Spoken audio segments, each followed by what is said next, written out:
Welcome, teacher friend. I'm Lori. And I'm Melissa. We are two literacy educators in Baltimore. We want the best for all kids, and we know you do too.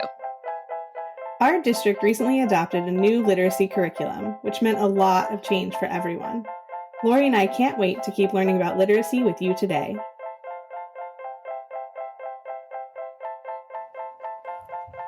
Hi, everyone. Welcome to Literacy Podcast. Melissa and Lori love literacy. We can't wait for our talk today because we have a very Instagram and TikTok famous friend that we met on social media.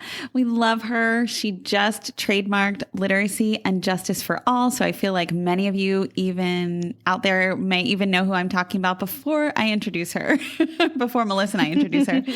Melissa, I know we've been waiting for this friend for a very long time, right? Yeah. I mean, Heidi just feels really famous to me. Yeah.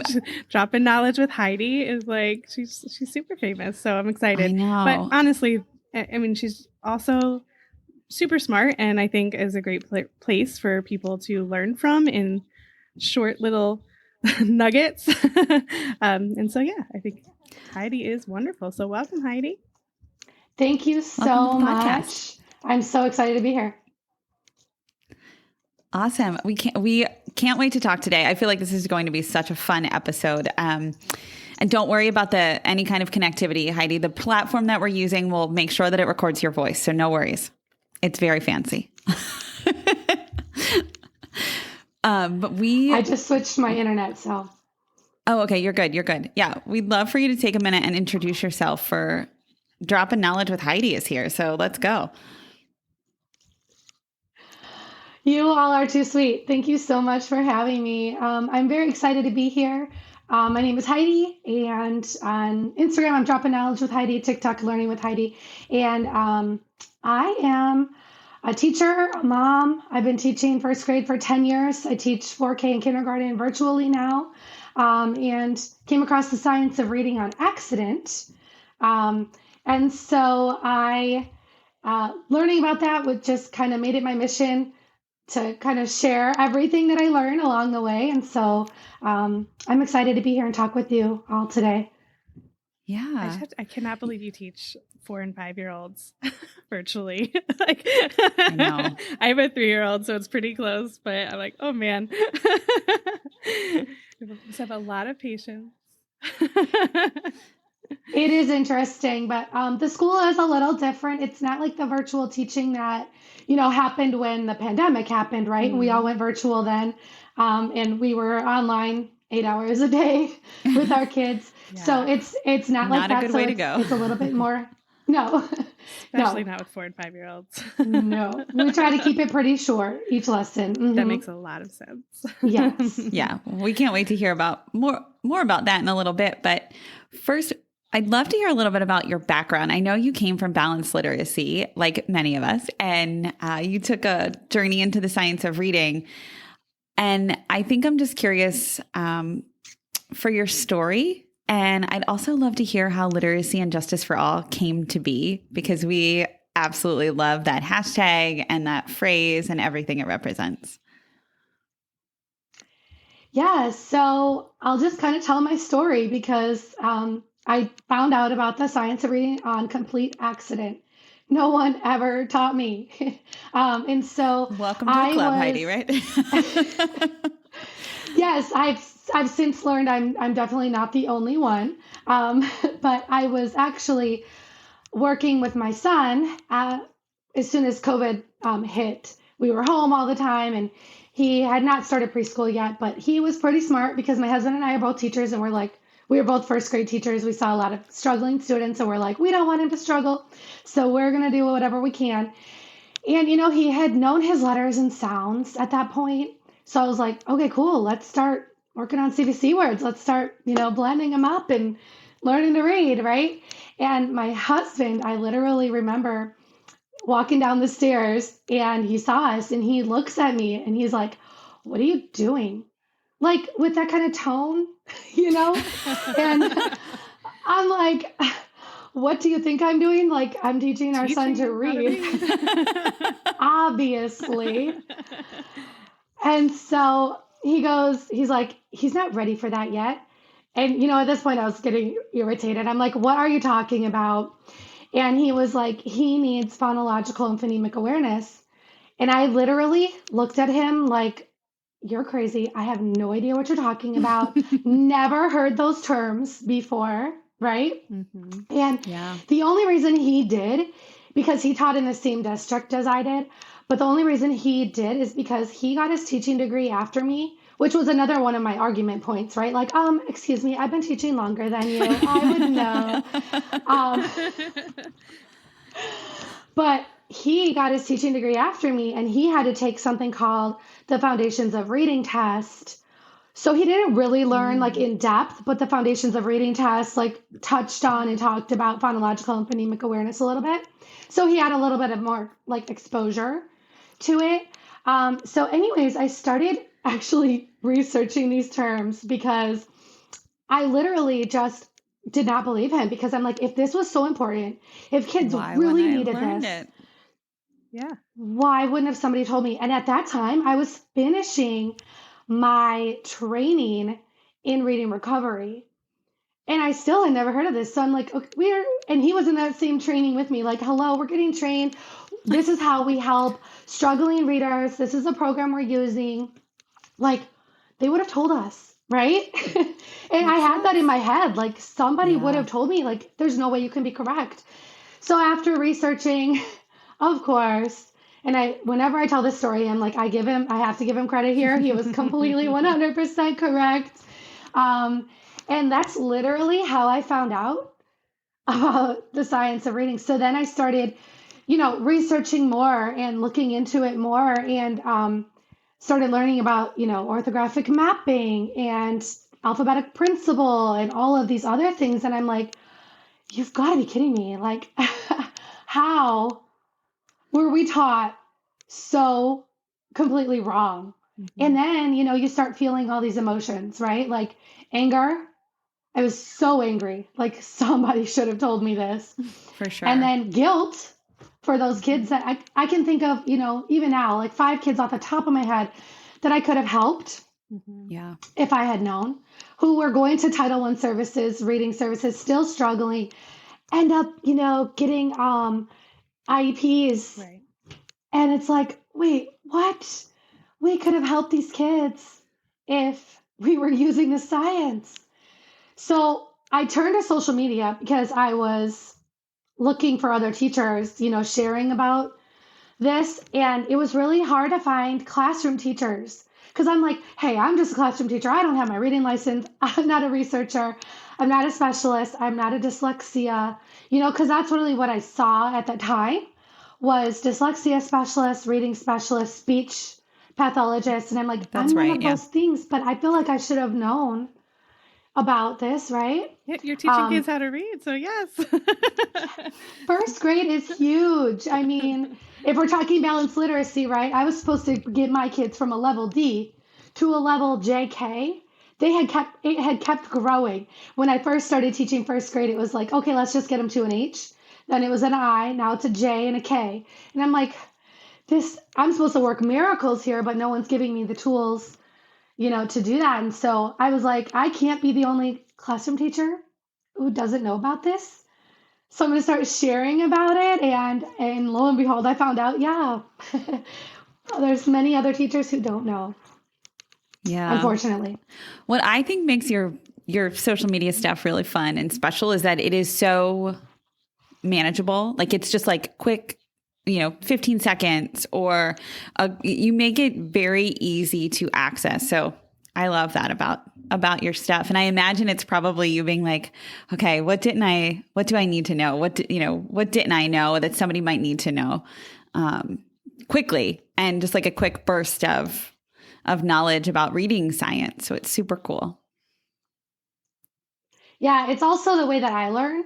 So like I think about it and I'm like, you know what, I was as angry as I am. I was meant to learn that way, because then I started learning more from my husband, and I was asking him, questions that I probably would have been nervous to ask if I went to like a professional development, or if somebody like a researcher had come in and started talking about all this like using research terms, like just talking over my head, I might have just tuned it out, you know? And so it's like, I want someone to just, you know what, break this down. Tell me what it is. I don't need all these fancy terms. I don't need all this, you know, jargon or whatever. Just tell me like what I need to do to help my kids, right? So that's what I like to learn, how I like to learn. So that's been my goal. And my goal is also to reach parents or anybody who's teaching kids to read. So I really just wanted to make it accessible for everybody. So I just read Mark Seidenberg's newest blog, which is a little controversial at the moment. But one thing he did say that was really great is exactly what you just said, right? Is like, we can't expect teachers to go to, you know, read all the research and keep up with the research. Like, that's just not reasonable. So I'm wondering, like, what is, like, how do you do it? Like, how do you keep up with it? And do you have recommendations too for teachers? I mean, obviously coming to you for some knowledge, but also like, are there other places they can go? Any like training for anything? So I always recommend for people starting out the book called Know Better, Do Better. Oh, that's one of my favorites. By the Levens, because it's such an easy read. Yeah. I know. I was like, it's literally right next to me. I had it here and then I moved it back to the shelf. But it, you know, and you guys know, it is, you know, they write in such a practical way. Yeah. And so, and they give you super practical tips. And that's how I like to present my information. So I love that. And everything, it's such an easy read, I feel. So I always recommend starting with that book. And then I also recommend the free really great reading trainings because I started with that also. In the really great reading trainings, the free ones, you get wonderful information and they also break it down for you, like in a way that's easy to understand. They have some approaches that are a little bit different. They're not as structured as some of the other ones, but it makes it great for beginners, you know? Yeah. And you actually went on to get letters trained, correct? And you're a letters trainer.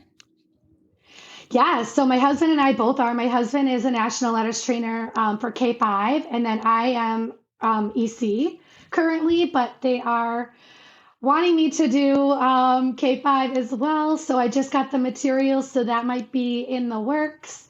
But yes, I've gotten IMSE training. I've gotten letters. Oh gosh, what else? I've done more of the really great reading trainings. I've attended lots of webinars and things like that, but it really started out with the really great reading free training was like my first one. And then I just started buying some books and I look stuff up online. But you're right, Melissa, about the research. One, it's not accessible all the time to everybody. I've gotten a lot of research articles from letters meetings that, you know, other trainers just have and have shared. And then two, I'll even say this. I went to a session with Louisa Moats. Oh my goodness. I had to rewatch that. I can't tell you how many times just to process everything that she said, in speech to print too. Well, I was going to say that. Yeah. I haven't gotten through that book because it's like, I feel like I'm in college again when I'm like, I got to really focus and read this.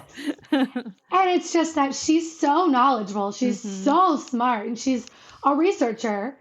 And so she just talks that way. And so yeah, speech to print is not one that I recommend if you're just starting out. It'd be great for like a book study and it's great to have and to reference, but those are the ones that like I have to process those things. Like I reread them, re-listen to them, and really process and take in like, what are they saying? You know?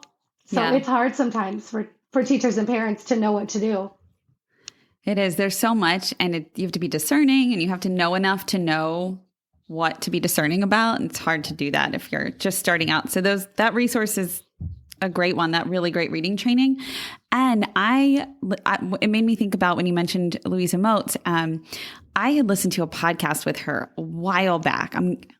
But same thing. I listened to it multiple times, Heidi, because I felt like I needed to listen to it like at least 3 or more times to get everything the maximum amount of like what she was saying out of it. So I'm going to try to find it and link it in the show notes for sure. And we'll also link the book Speech to Print too. And if Louisa is listening, we'd love to have you on the podcast, because how cool would it be to like, we'll call you for some questions, Heidi, if we do get the opportunity to interview her. Yes, that would be amazing. So Heidi, I'm wondering if you will drop some knowledge for us today and actually give us a little bit of I kind of a sneak peek, but also just like, let's teach our listeners a little something today. So you had mentioned sight words as one of your like big things you like to talk about. So I'm going to just open the floor and see where you want to take it. Yay! Sight words! Oh my gosh, I could talk about this for days. So I soon became obsessed with Kilpatrick and Linnea Airy for their work in learning to read words. Because as a first grade teacher, sight words were life. Like that's your whole life. The first time you go into a new classroom or you're setting up for the year, where's my word wall going to be? It's like the first thing you do. And then it's just drilling those words. And I only did 100 in my first, I wanted my kids to learn 100 by the end of the year. I've learned through social media, like I've had some parents reach out and say, my first grader has to learn 100 words every 9 weeks in first grade. I know. And that's just like memorize these words, right? Yep. Our 400 words for the year. Yeah. And I only did 100 and it was stressful. It's stressful for me. It's stressful for the kids. It's stressful for the parents. Yeah. It's stressful for everybody. One of my friends, her son just started kindergarten the beginning of this school year. And in November, she reached out to me and she said, I'm so worried about his reading. He can't memorize these sight words. And I was like, wait, it's November in kindergarten. This doesn't feel like what we should be worried about. Not at all. And I had the same thing with my niece who's in kindergarten, and her parents called us too. And we're like, look, they sent home a stack of words to memorize, and my husband had actually tutored her over the summer to try to get her like up to speed with getting ready for kindergarten. And then she started to regress because at that age, the working memory can only hold so much. And so she was trying to focus on memorizing these words rather than phonemic awareness. And she was just losing, some of those skills. So that's heartbreaking. It's very, yeah, it is. So one of my big goals is to share everything that I've learned about how we store words, how we learn words, because it really changes the game. My son is in kindergarten right now, and he has been lucky enough to be home with us because he goes to my virtual school and we do a lot of his schooling. And he's never memorized a single word, not one. And he can read. he can read.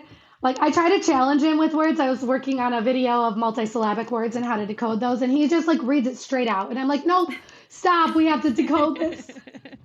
But he's never memorized a single word. And to me, this is just, it's proof like this is how our brains learn. We did everything according to the research and what the science says with my son. And he doesn't struggle. He likes to read. He's got those foundational skills, and he's never memorized a word. So but even the definition of sight word, I see, and Kilpatrick says it in Equipped for Reading Success. There's tons of different definitions out there, right? Mm-hmm. But he talks about the one that researchers use, and that's the one that I would like to use as well for teachers, right? A sight word is any word that you know effortlessly. Yeah, because I feel like parents, especially when they are sent home these like stacks of sight words, like you mentioned, they feel like, oh, okay, I can hold this, I can touch this. This is something that's like implementable for me to do with my child. I don't even know if that's a word. But tangible that I can use right now. Yeah, I can do this. Okay, this is like super tangible, right? I can flip the cards. I can read help them read the list. but it's not helpful in the long run. And so I'd love for you to give the definition, and then also like, let's talk a little bit more about why that is. Yeah. So the definition that Kilpatrick uses and the definition that I am trying to share is that a sight word is any word that you can read effortlessly and automatically without sounding it out or guessing. And adults know 30 to 70,000 sight words. So whenever I'm doing like a presentation on this, I'm like, all the words on the screen are sight words for you. If you're not sitting there sounding them out, you don't have to guess. It's a sight word for you. So I try to tell teachers a new way to say this is, and in first grade, they're mostly high frequency words. Mm-hmm. And then we have irregularly spelled high frequency words or regular high frequency words. So I would say these are words, or these are high frequency words. These are words we see a lot in text we read, and we're going to turn them into sight words. Yeah. So I try to just give teachers those simple things, those simple changes because I always said to parents and students, these are sight words, and they're called sight words because we can't sound them out. They're not spelled how they look. Mm-hmm. So we have to memorize them and just know them by sight. And that's why they're called sight words. And I literally cringe every time I think about how many times I've said that. But I'm trying to kind of change that narrative to where, no, a sight word is any word that you know by sight. And before that, these are just words, or these are high frequency words. Or Kilpatrick even says, he doesn't even like to call them irregular words. They're words with an irregular sound spelling pattern, right? Because a lot of the times it's just one part that's irregular. And we try to make kids memorize the whole word. Yeah. Oh, that's so funny. I just saw something on somewhere, Facebook or something, where someone had the word cushion and someone wrote back and they're like, well, that just has to be a sight word, the old definition of sight word. Like they just have to memorize that. And I was like, really? Because like the C makes a sound, the K, like that's one of the sounds that C makes. And the USH, like we see that in other words, like push, right? So like, I was like, why does this whole word have to be a sight word? And sorry, I'm going to a word we have to memorize, not a sight word. Right. No. And nobody can see me right now, but whenever I say sight words, I do the little quotations like sight words. And I still do use that term sometimes on social media just because I know that's what people are used to. But then I always try to clarify it in my comments. Like, I'm using this term incorrectly. This is really what a sight word is. But I also, last summer, I sorted over 200 high frequency words into a phonics scope and sequence. I'm telling you, the majority, 80% of those words fit perfectly into a phonics scope and sequence. And those are words that I used to have my kids memorize. And even more of them would have fit into the scope and sequence if they weren't what is it? Little? Little is not a heart word, but I put it in there as a temporary heart word because consonant LE isn't usually taught until later in any phonics scope and sequence. And usually the kids are going to come across that word a little sooner. But in my ideal world, we just wouldn't have kids reading words like that until they've been taught those skills, right. Like why? So we could have books and passages with all of the skills that they've been taught, and we'd have no heart words at all. So Heidi, you just threw out heart words there. Yeah, some what people is a might heart not word? know what that is. Can you talk about that? Yeah, because this is all over social media, so we need your help.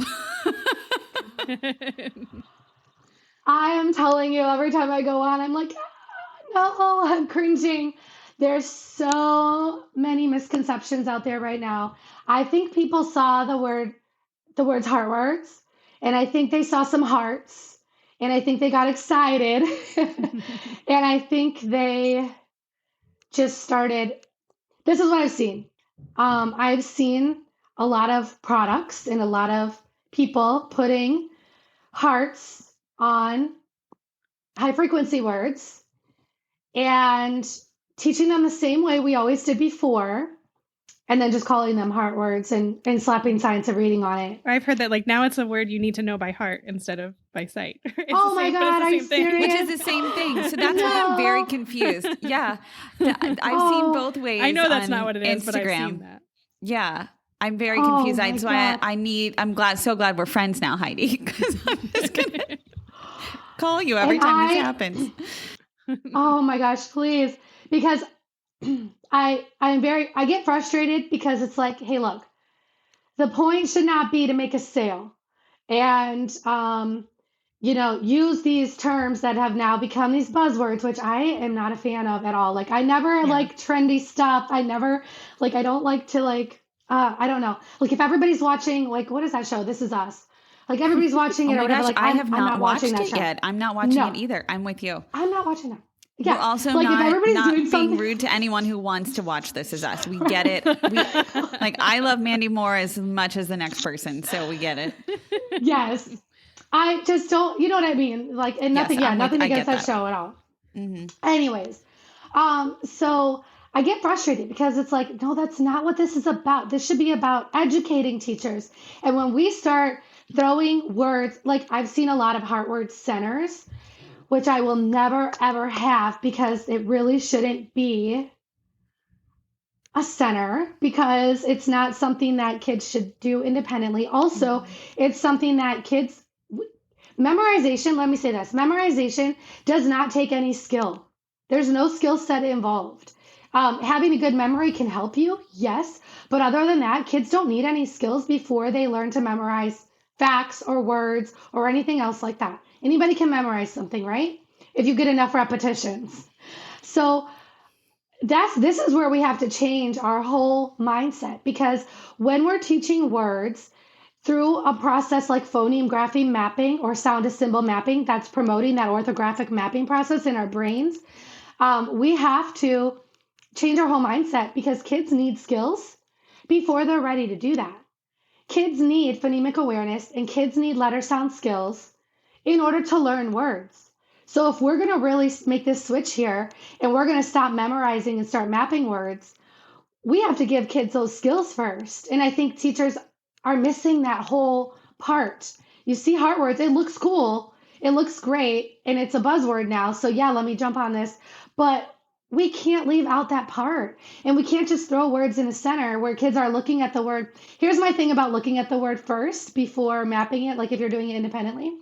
If you look at the word, and I'm thinking about myself as a learner, if I have that word in front of me, like say the word said, it's on a card, it's in a center. Am I really going to sit there and say each sound, segment it, and then try to spell each sound and break it up and whatever? Or am I just going to copy that because it's right there for me? And I literally can just copy that word down, right? So if we give kids the word first, I feel like we're taking away from requiring them to use those skills. And so I never like to show kids the words first. I'll use pictures. So if you're doing it in a center, it's just hard to find pictures of high frequency words. Like, how do you find pictures that represent that? So that's just why I don't like that as a center, you know? Yeah. And so I think that's the common misconception right now. It's like, yes, it's a buzzword.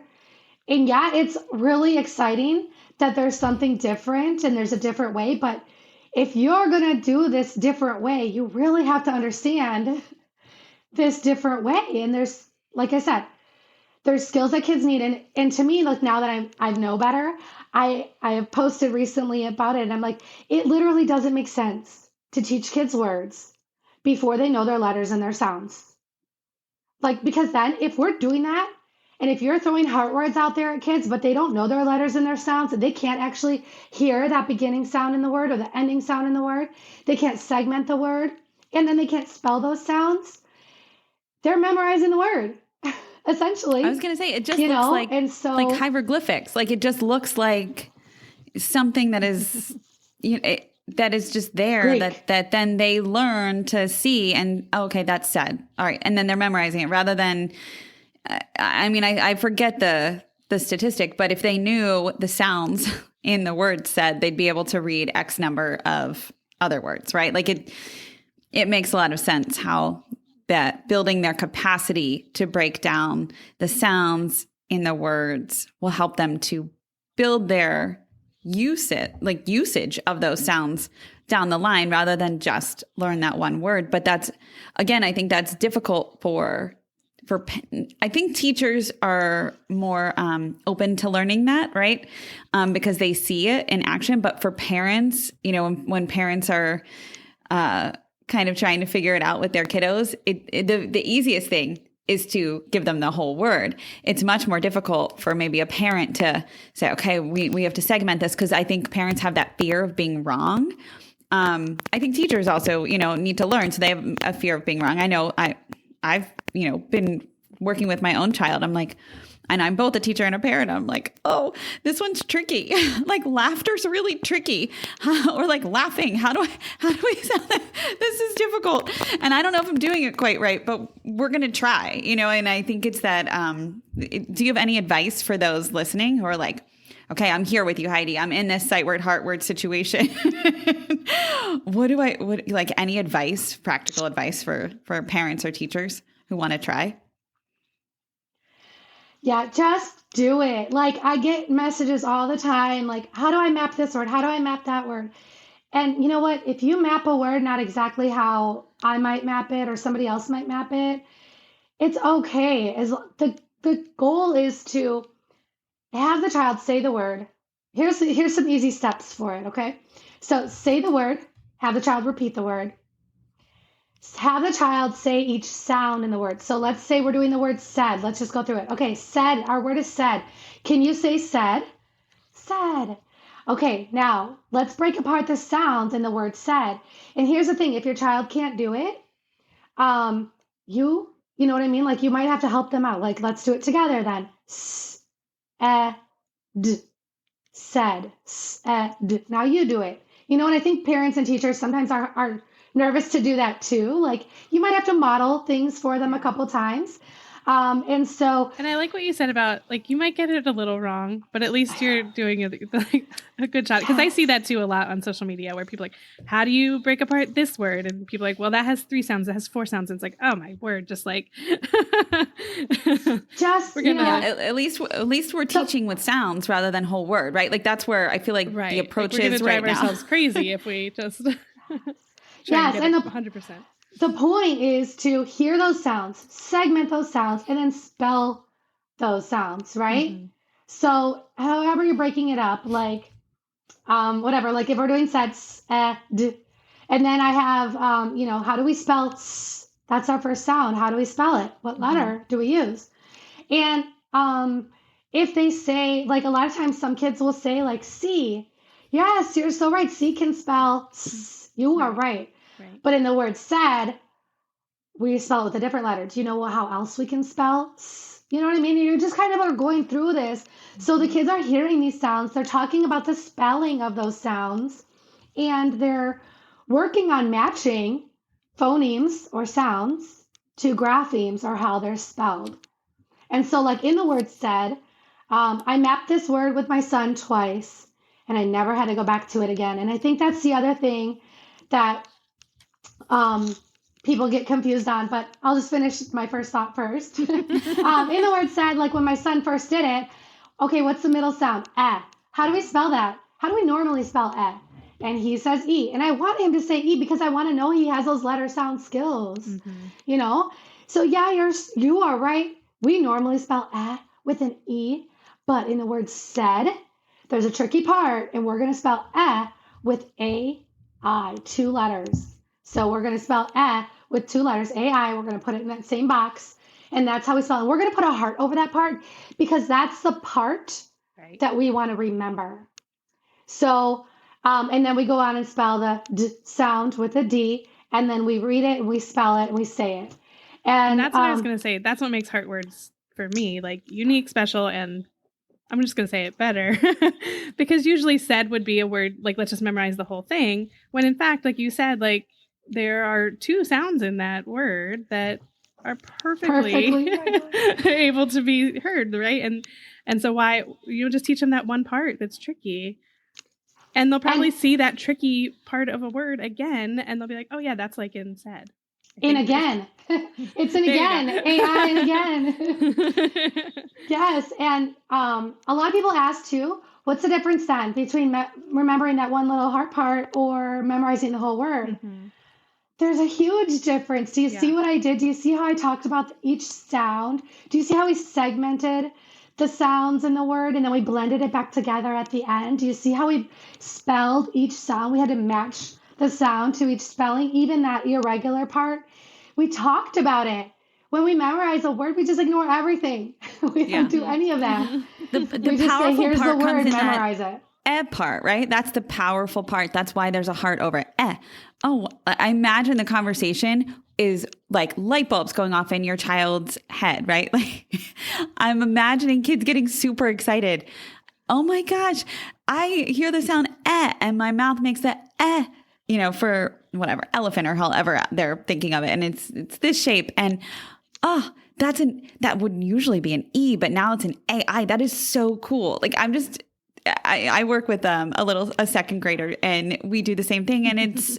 He never once has he been like, this is real boring. Like he's like, that's neat. That's cool. Like it's exciting. And also it's helping them learn. It's boring, and like you memorizing a bunch of words. Yeah, it's transferable. So we see the word again. Oh, my mouth did that thing. And it's either, I might think it's an E at first, but it might be an AI. That's tricky and interesting. Like it's so cool. Yes, I find kids have fun with this. I was doing this on Outschool for a little bit, and they loved it. Like they loved solving these words. And the thing that got me hooked on this is that with the foundational skills that kids need, so with phonemic awareness and letter sound skills, this just takes 1 to 4 times before that word is permanently stored. Our brains go through a process called orthographic mapping. They map that word, store that word in what's called our orthographic lexicon. I know I said I hate big words, and I really do, but this is the only time I ever use these words. Whatever. They store it in our orthographic lexicon, and it's stored there. Like if you see a word, that color game where they'll put a word, the color word, but in a different color, and you have to say the color, not the word. It's so hard because those words are stored. And it's so hard not to read them, right? So once a word is stored, like I said with my son, where I did it 2 times, he could read that word anytime he saw it after that. So guess what? I don't need a heart word center. I don't need a quotation sight word center. Because once those words are stored, they're stored. And now I can focus my time on teaching skills and move on. Yes, but they're stored because you taught the sounds. I just want to make sure we hit that point home. They're not stored because your son now has remembered the whole word said. It has now become automatic for him. I'm snapping my fingers because he knows the sounds in those words. I just feel like that might have been a weird podcast sound. It's automatic. I'm getting that right? That's correct, because we did what's called phoneme grapheme mapping. So it's matching sounds to symbols. So we followed all of those steps I went through when teaching the word said, and we followed all those steps. We did that 2 times, not in the same day. We just did it twice. And then I realized that he could read that word every time he seen it. So I saw it. So I knew that it was stored. And so when you map a word like that and you do activities that promote orthographic mapping, our brains store those words, and that's why it's stored now, and that's how we remember it. He is not memorizing anything. We never said, look at this word and remember it. We have sounded out every single word, matched those sounds to symbols, and that's how he's learned all of his words and given him skills and the tools he's needed. Now, I have a lot of teachers who will say, I've done this like you said 1 to 4 times, and I've done this like 10 times, and my kids can't remember. Guess what? Do they have phonemic awareness? Do they have letter sound skills? Most likely not. And if they don't, and we're trying to teach words, we're going to be unintentionally promoting memorization again. Right. That's like when you said you ask your son the question, like, what sound do you hear? Right. That if they can't answer that question, that's when you know. that's telling you. Yeah. And if they can't tell you like, how do we normally spell If they don't say E, you probably shouldn't be learning this word right now. Right. You have other stuff to work on first. So yeah, that is, and when I said model it, I mean, like in the beginning, kids don't know this process. This is new to them, just like it's new to us, right? So you have to teach them the process of how we map these words. You have to kind of go through it with them, but you don't want to be doing that every single time you're teaching a word. You do that a couple times, and then your kids should be able to segment, count the sounds, spell the sounds. If they can't, they're most likely missing those skills that are needed and able for them to be able to store those words and learn those words. So yeah, Melissa, like you talked about the kindergarten thing, I really like if I had in my perfect world, we're not learning any words in kindergarten. And this is coming from a first grade teacher. I can tell you 100%. I'd rather have my kids come to me with phonemic awareness and letter sound skills and not know one single sight word or any other word or CVC word or anything. I don't care. They don't have to know any words coming into first grade. If you've taught them phonemic awareness and letter sound skills, oh, you have made their life and my life so much easier. I'm telling you, those foundational skills are so important. Also dare I say, if they have those skills, then they'll come to you and they'll know some quote sight words, right? They'll be able to get those sight words. Or they'll get them very quickly. Very quickly. Yeah. Yes, it's been since I've changed this whole thing with my son and with my students, it's just, I always say it's like magic, but it's science because it really is like magical. It's like you give them these skills and then it's like all of a sudden they're just like decoding and they're just reading and they're like, they can just do it. It's just like this amazing thing that happens when you give them the foundational skills. Yeah. And that's what I think is missing about all the stuff we see on social media. People are just putting heart words out there, like teaching them the same exact way, putting hearts over the irregular parts. And there are some that are putting hearts over perfectly regular parts. So please, if you're listening to this podcast right now, please be a mindful consumer. I just want you to maybe don't buy anything that says heart words, including my stuff. Just don't buy anything until you're like, you know what you're looking for. And you know that you know what I mean? Like you have enough knowledge behind you to know, okay, this would be a good resource or this wouldn't be. I have gotten messages from people like, they have hearts over all of these parts and I thought these were regular. And I'm like, oh my gosh, like this, I'm very sad that this is like happening because it's spreading a lot of misinformation about how our brains learn words. And I think it's just kind of like we're teaching the same way now, but we're just putting hearts on stuff. And that's not the goal at all. No, I mean, like anything else, we need to be a critical consumer of what we purchase and what we look at and take in. So that's, I mean, a good thought, a good lesson there, especially with, I assume you're referring to like teachers pay teachers, right? I think that's something that when you purchase off there, it's really important to know what you're looking for and you can't just go in there and be like, okay, I'm going to trust everything. Like, absolutely not. I mean, or we could relay this to like any kind of like curriculum sourcing, right? You have to know what you're looking for because otherwise what you look at looks really good no matter what it is. It all looks very impressive. So you have to be a critical consumer, but especially on something like teachers pay teachers where everything looks just adorable. Oh, for sure. And that's why I always recommend people will say like, what curriculum, la, la, la. Don't buy anything. Don't get a program. Do training first. Read a book, do some training because otherwise, yeah, you're just wasting. And yeah, I've seen a lot on Teachers Pay Teachers now where people are just unfortunately using terms like science of reading, heart words, and it's not aligned or even decodable. Mm-hmm. I just posted the other day. I searched decodable recently. I don't know why, but I searched it, and the first 10 I think that came up were like predictable text, and have a lot of high frequency words, and same with. I did the same thing recently on Amazon, and it's like it's treacherous. Yeah, it's scary. Yes. I just saw something about decodables too, but then they said, can I get decodables by level? Like, the level A, B. And I was like, well, that doesn't even make any sense. And that's where you should not buy anything. Like if you're, you know what I mean? Like if you're asking questions like that, right. You're not sure, don't waste your money. Yes. Yeah. Don't buy anything. I mean, really do a training, grab a book, know what you're looking for. First. So I'm looking at your where to begin part on your website. And we'll link that in our show notes. But I think for anyone listening, if you got lost anywhere in this conversation or you want to learn more or you're like super excited about some of the things that we've been talking about, Heidi's section on her website is titled Where to Begin. It's a really great space to, peruse, to scroll through. She links the, what she referenced, the, the free...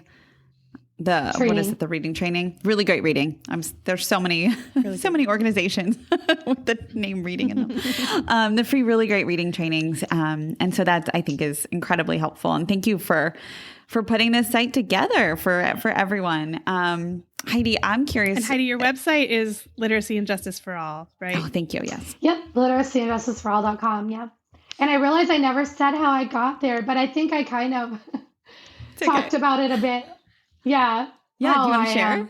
We'd love for it to hear. Sure. It's just, it's really just because, when I talked about earlier, feeling those emotions of why didn't anybody tell me and feeling the guilt for all the kids that I could have helped. And then thinking about all the kids that were failing.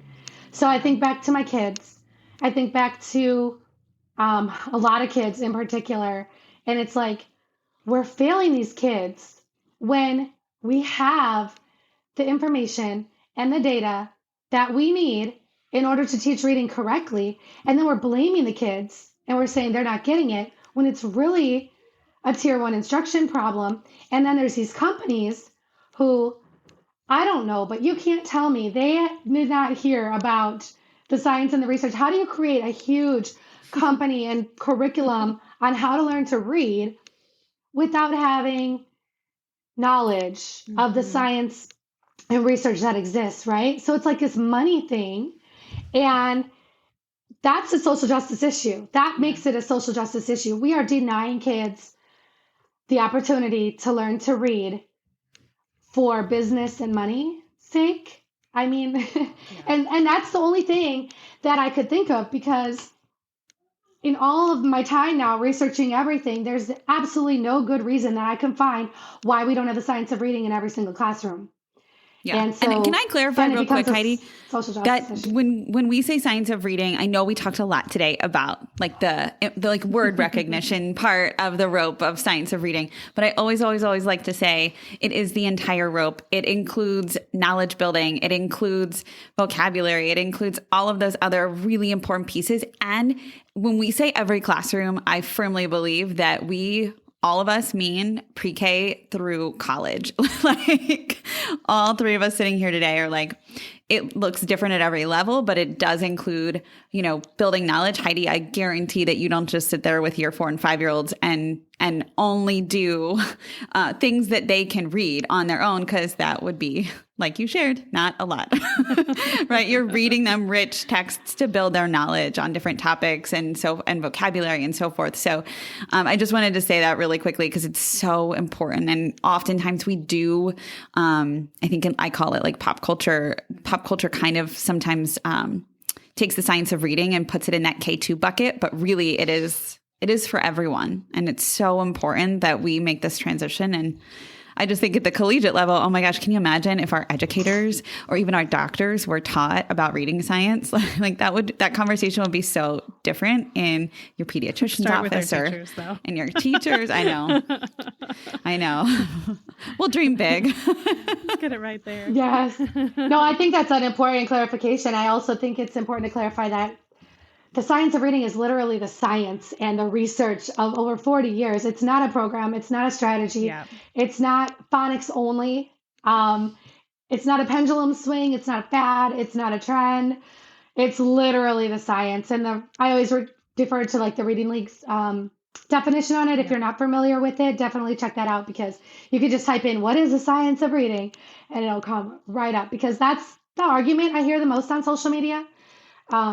I've seen this before. It's a pendulum swing. It's phonics only doesn't work. Things like that. So I think it's super important to clarify all of that for sure. Absolutely. Well, Heidi, you gave us a ton of advice. We usually ask to end with a piece of advice. If you have another one that you want to share, we would love it. But also, I think it would be great if you we've mentioned them before, but just make sure everyone knows where to find you on social media as well. Sure. So I do have another piece of advice. It's probably like a culmination of everything I said, but I always like to end with, if you took nothing else away, teach skills, not words. And I think I need to make a t-shirt on that one because I haven't made that t-shirt yet. But teach skills, not words. And I think that's because like if we're talking, high frequency words, spelling words, all of those things, we can make a switch and start to give kids the skills rather than the words, And I think that's a whole mind shift. But it's a good thing to kind of keep in the back of your mind if you're trying to make the switch to the science, following the science. So, and then, on everywhere else, I'm dropping knowledge with Heidi. And then TikTok is learning with Heidi because it was too long. Dropping knowledge with Heidi was too long of a name. They wouldn't let me do it. You exceeded the character length. I did. So, and then also when I started TikTok, I never intended to post teacher content. So I was like, oh, it's fine if I have a different name. So eventually I tried to change it so everything matched, but then they wouldn't let me. So, and then my website is Literacy and Justice for All. I just opened my membership. It is for people new to the science or, like we talked about, if you're not sure where to go or feeling overloaded with information or is this aligned to the reading science? That was my goal in just creating a membership where there's resources, there's information, there's bite-sized PDs, there's access. Someone to talk to? Yes. Yes. Access to me. I'm there for you. And that's scienceofreading101club.com if they want more information on that. So cool. Oh, Heidi, maybe we can somehow collaborate on that. That would be really fun. That would be amazing. Yes. Let's if you ever need like a guest to chat about anything, give us a ring. Yes, I would love that. I was just thinking about that for sure because I'm doing monthly lives with them. And so I thought that would be pretty cool to bring in some people. Yeah, we're in. Yeah. Yay. Yeah, we love you. We love what you represent. And we're so grateful that you are out in this space doing all the cool things on social media that we can't do. So thank you for I've tried doing the reels and stuff and I don't know, but you're so good at it and you make it so easy to understand. And we just adore you. So thank you for everything that you do and represent and that you're putting out into this world around reading science. And we're just cheering you on. So thank you. Thank you so much. I appreciate you all having me. Thank you.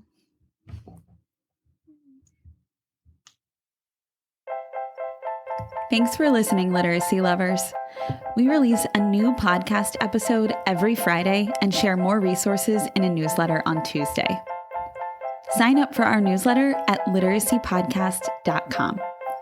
Each week, you'll receive important information, resources, and connected content. We're excited to create a space for community discussion about our podcast. We want to connect with our listeners and support you in answering your questions. But we also realize there are a lot of other educators out there who have great advice and experience too. Let's keep learning together in our Melissa and Lori Love Literacy podcast Facebook group, and be sure to follow us on Instagram and Twitter.